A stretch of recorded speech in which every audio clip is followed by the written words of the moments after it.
السلام علیکم ورحمۃ اللہ وبرکاتہ۔ وعلیکم السلام ورحمۃ اللہ وبرکاتہ۔ اعوذ باللہ السمیع العلیم من الشیطان الرجیم من حمزہ ونفخہ ونفثہ۔ بسم اللہ الرحمن الرحیم۔ وإلی مدین اخاہم شعیبا شعیبا فقال یا قوم اعبدوا اللہ وارجوا اليوم الآخر ولا تعثوا في الأرض مفسدین فکذبوہ فأخذتهم الرجفة فأصبحوا في دارهم جاثمین۔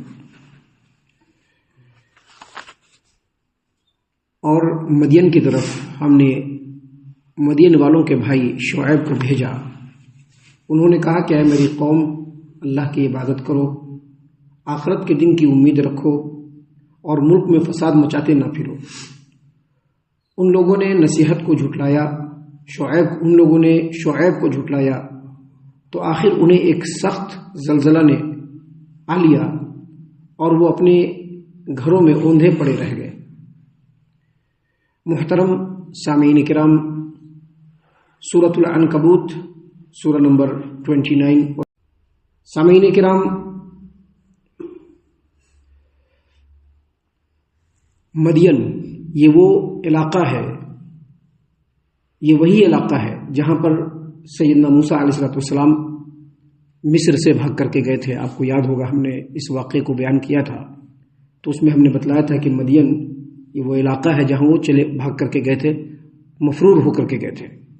یہ مدین وہی علاقہ ہے جہاں پر شعیب علیہ السلام بستے تھے، اور شعیب علیہ السلام یہ وہی شعیب علیہ السلام ہے جو موسیٰ علیہ السلام کے سسر محترم ہیں۔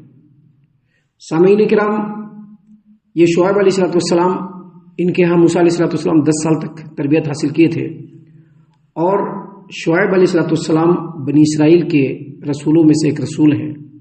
ان کی جو نسبت ہے 5ویں پشت میں جا کر کے یعقوب علیہ السلام سے ملتا ہے۔ ان کا جو شجرہ نسب ہے وہ اس طرح سے ہے، شعیب بن مکیل بن یشجر بن لاوی بن یعقوب، یعنی 5ویں پشت میں جا کر کے یہ سیدنا یعقوب علیہ السلام سے مل جاتے ہیں۔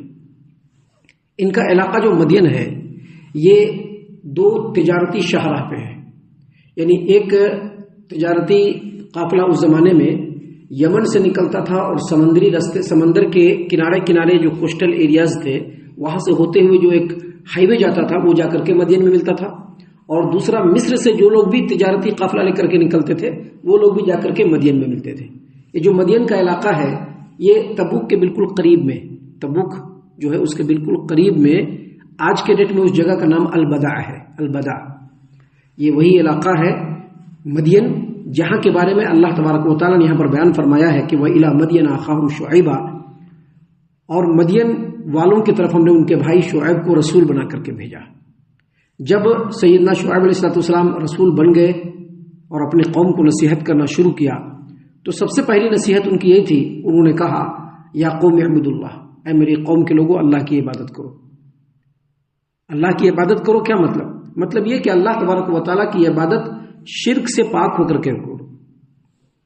ہر نبی نے اپنے قوم کو جو سب سے پہلے جس چیز کی دعوت دی وہ اسی بات کی دعوت دی کہ اللہ تبارک و تعالیٰ کی عبادت کرو۔ کیونکہ اللہ تبارک و تعالیٰ کی عبادت کرنے والے تو اس روئے زمین پر بہت سارے گزرے ہیں قوم کے لوگ، لیکن اللہ تبارک و تعالیٰ کی عبادت میں شرک بھی لوگوں نے کیا ہے، اور آج کے ڈیٹ میں بھی لوگ کر رہے ہیں۔ تمام نبیوں کے قوموں کے ہاں دوسری اخلاقی برائیوں کے ساتھ ساتھ جو سب سے بڑی برائی پائی گئی وہ اللہ تبارک و تعالیٰ کے ساتھ شرک کرنا۔ شیطان نے ہر دور میں شرک کی نت نئی شکلوں کو واضح کر کے لوگوں کے سامنے پیش کیا، جیسا کہ سب سے پہلے ہم نے بتلایا اس سے پہلے کئی درسوں کے اندر کہ نوح علیہ السلام کے زمانے میں جب لوگ بالکل موحد تھے، توحید پر تھے، اور کچھ نیکوکار لوگ تھے جو ان کے قوم کے اندر اللہ تبارک و تعالیٰ کی خالص عبادت کیا کرتے تھے، بڑے ہی متقی اور پرہیزگار تھے، ان لوگوں کو دیکھ کر کے اللہ یاد آ جاتا تھا۔ جب ان لوگوں کی وفات ہو گئی تو قوم کے لوگوں کو عبادت میں مزہ آنا بند ہو گیا، تو شیطان نے آ کر کے ان کو پٹی پڑھایا۔ کیا پٹی پڑھایا؟ دیکھو تمہارے یہ بڑے ہی اللہ والے لوگ تھے، یہ بڑی محبت تم کو ان لوگوں سے محبت ہے، ایک کام کرو، اگر عبادت میں مزہ چاہیے تو ان کا جو ہے مجسمہ بناؤ، ان کی مورتی بناؤ، اور مورتی بنا کر کے سامنے رکھ لو، اور پھر اللہ تبارک و تعالیٰ کی عبادت کرو۔ پٹی پڑھایا، لوگوں نے پڑھ لیا، اور یہی پٹی بعد میں جا کر کے شرک میں بالکل تبدیل ہو گیا، بڑا شرک ہونا شروع ہو گیا۔ تو ایسے ہی ہر دور میں شیطان نے لوگوں کے درمیان آ کر شرک کے نئی نئے شکلوں سے لوگوں کو روشناش کرایا، آگاہ کرایا، اور لوگ شرک میں لت پت ہوتے چلے گئے۔ اور اس کے مقابلے میں ہر دور میں نبیوں نے جب نبوت کے ذمہ داری کو سنبھالی تو سب سے پہلے یہی دعوت دی کہ اللہ تبارک و تعالیٰ کی عبادت کرو، کیونکہ اللہ کے علاوہ تمہارا کوئی معبود برحق نہیں ہے۔ سامعین کرام، وہی کام سیدنا شعیب علیہ السلام نے بھی کیا۔ انہوں نے اپنی قوم کے لوگوں کو کہا، یا قوم اعبدوا اللہ، اے میری قوم کے لوگوں اللہ تبارک و تعالیٰ کی عبادت کرو، ورجو الیوم الآخر، اور آخرت کے دن کی امید رکھو، آخرت کے دن کی توقع رکھو۔ کیا مطلب؟ اس کا دو مطلب ہے، مفسرین نے اس کے دو مطلب بیان کیے ہیں۔ اس کا پہلا مطلب یہ ہے کہ آخرت کے دن پر ایمان لاؤ، کیونکہ ایمان جو ہم لاتے ہیں اس کا ایک مضبوط حصہ اور مضبوط جو رکن ہے وہ آخرت پر ایمان لانا۔ اور یہاں پر شعیب علیہ السلام نے جو کہا کہ آخرت کے دن کی توقع رکھو، اس کا مطلب یہ ہے کہ آخرت کے دن پر ایمان لاؤ، کیونکہ ہر آدمی کو آخرت میں اللہ کے بارگاہ میں پہنچنا ہے اور اپنے کیے ہوئے تمام عملوں کا ایک ایک عمل کا، چھوٹا سے چھوٹا ہو بڑا سے بڑا ہو، ہر عمل کا اللہ کے بارگاہ میں حساب دینا ہے۔ یہ پہلا مطلب ہے۔ دوسرا مطلب یہ ہے کہ ورجو الیوم الآخر، آخرت کے دن کی امید رکھو۔ اس کا مطلب یہ ہے کہ اگر تم نیک عملوں کو انجام دو گے تو تم کو آخرت کے دن اچھی امید اللہ سے رکھنی چاہیے کہ اللہ تمہارے ساتھ اچھا کرے گا۔ سامعین کرام، یہ بات بتلانے کے بعد سیدنا شعیب علیہ السلام نے اپنے قوم کے لوگوں کو کہا، وَلَا تَعْثُوا فِي الْأَرْضِ مُفْسِدِينَ، اور زمین میں فساد برپا مت کرو۔ ابھی ہم نے آپ کو بتلایا کہ یہ جو مدین کا جو علاقہ ہے، یہاں پر زمین میں فساد کا مطلب، ابھی زمین میں فساد کا جو مطلب یہاں پر جو ہے وہ یہ ہے کہ جو مدین کا جو علاقہ ہے، یہ وہ علاقہ اس زمانے میں تھا جس علاقے سے دو ہائی وے آ کر کے ملتے تھے، اور ان دونوں ہائی وے پر تجارتی قافلے آیا کرتے تھے، اور آ کر کے دونوں وہاں پر ملتا تھا، اور یہاں پر مدین ہے بالکل سرکل پہ۔ تو اس کی وجہ سے یہ جو مدین یہ تجارتی منڈی بن گیا تھا۔ اور اب یہ جو قوم ہے اس کے اندر شرک کے ساتھ ساتھ جو دوسری اخلاقی برائی تھی، دوسری بڑی اخلاقی برائی تھی کہ یہ لوگ تجارتی معاملے میں ناپ تول کرنے میں بڑے بڑوں کے کان کاٹ لیتے تھے۔ اس طرح سے کوئی چیز اگر تولنا ہو تو سامنے والا کنٹینیو دیکھتا رہے گا، دیکھتے ہی دیکھتے وہاں پہ ڈنڈی مار لیتے تھے اور لوگوں کو پتہ بھی نہیں چلتا تھا۔ اس کے علاوہ جو تجارتی ہیرا پھیری ہوتی ہے، جو چیٹنگ بازی ہوتی ہے، دھوکہ دھڑی ہوتی ہے تجارت میں، ان تمام چیزوں میں وہ لوگ ماہر تھے۔ ہر طرح کے اسرار و رموز سے وہ لوگ واقف تھے کہ کیسے سامنے والے کو دھوکہ دینا ہے۔ دھوکہ دینے کے لیے ہر طرح کا پیترا وہ لوگ جانتے تھے۔ اگر کسی سامان کے اندر عیب ہے تو عیب کو چھپا کر کے کیسے بیچ دینا ہے، یہ ہنر معلوم تھا ان لوگوں کو۔ جھوٹی قسمیں کھا کر کے سامان کو بیچ دیا کرتے تھے۔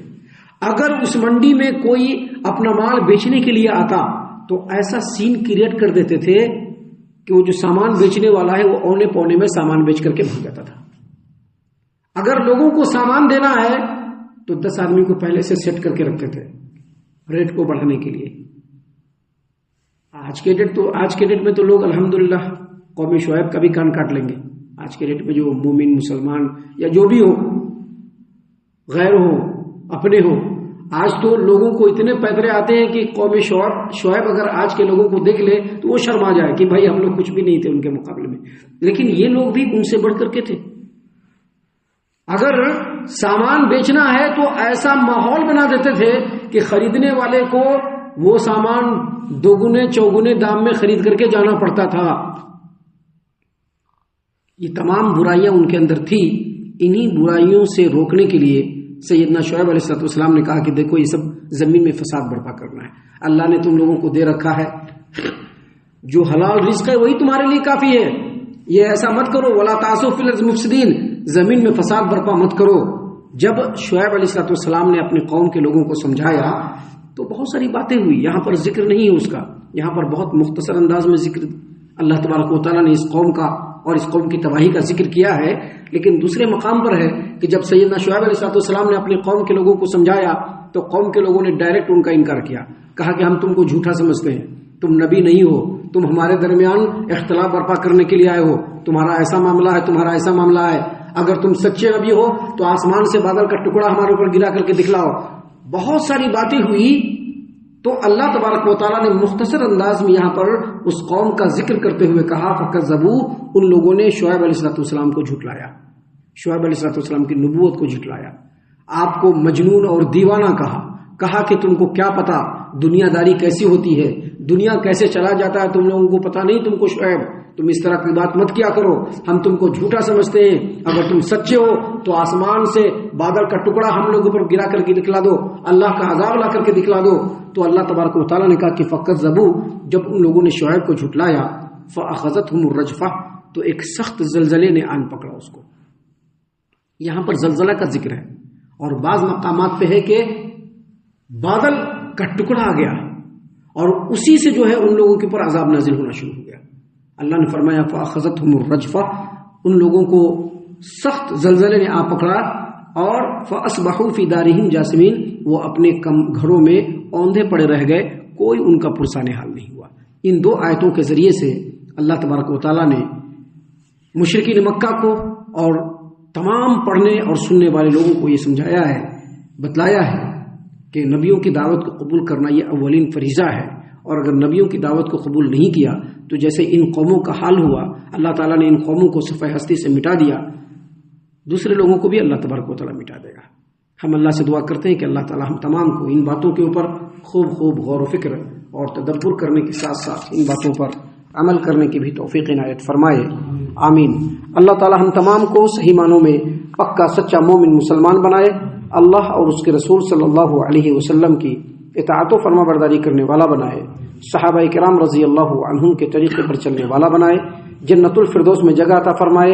اے اللہ ہم تمام کو جہنم سے پناہ دے، اے رب العالمین ہم تمام کو جہنم سے پناہ دے، اے مالک الملک ہم تمام کو جہنم سے پناہ دے، آمین یا رب العالمین۔ وما علینا الا البلاغ المبین۔ تبارك الذي نزل الفرقان على عبده ليكون للعالمين نذيرا